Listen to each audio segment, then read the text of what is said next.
श्री स्वामी समर्थ सगळ्यांना. आज माझ्या गॅलरीमध्ये ना एवढा सगळा काहीतरी पसारा होता, ते पण फक्त या पिंक कलरच्या फेट्यांसाठी.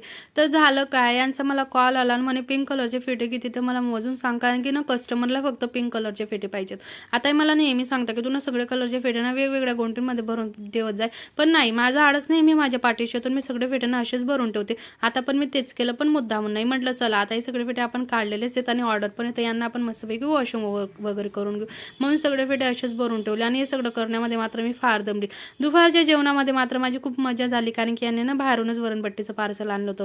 जेवण वगैरे केलं आणि परत दुपारी झोपून गेले. संध्याकाळी उठले तर किचनमध्ये एवढा सगळा काहीतरी पसारा होता, ते सगळं आवरलं. त्यानंतर यांच्यासाठी चहा बनवला. मला चहा पिण्याची क्रेविंग होत होती, म्हणून माझ्यासाठी ब्लॅक कॉफी बनवला. नंतर संध्याकाळची काही कामे वगैरे होती, ते सगळे केले. संध्याकाळी ना स्वयंपाकाला थोडी लवकरच सुरुवात केली, कारण की आज ना मला सोयाबीन बिर्याणी बनवायची होती.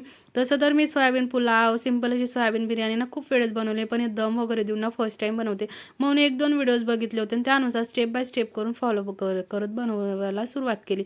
तुम्हाला जसं सोयाबीन बिर्याणी आवडते का, मला कमेंट करून नक्की सांगा. त्यानंतर त्याच्यामध्ये ना भरपूर असा तळलेला कांदा टाकला, टोमॅटो आणि काही सोयाबीन पण मी तळून घेतली होती, ते पण टाकले आणि भरपूर अशी कोथिंबीर पण टाकून दिली. फूड कलर होता तो पण टाकून दिला. आता मला ना असं ते राईस कलरचा राईस असतो ना, तो मला फार आवडतो खायला, म्हणून मी फूड कलर पण टाकला त्याच्यामध्ये. 15 ते 20 मिनिटं मस्त त्याला दम द्यायला ठेवून दिला आणि मस्त असं ना मोकळा राईस तयार झाला होता. आणि ही टेस्टला पण छान लागत होती, कारण की रुद्रने हिला पूर्ण फिनिश केली होती, म्हणजे रुद्रने हिला फिनिश केली, याचा अर्थ ही टेस्टमध्ये छान होती. मग बघू शकता तुम्ही किती छान असा राईस मोकळा तयार झाला होता. आणि या तुम्ही पण बिर्याणी खायला.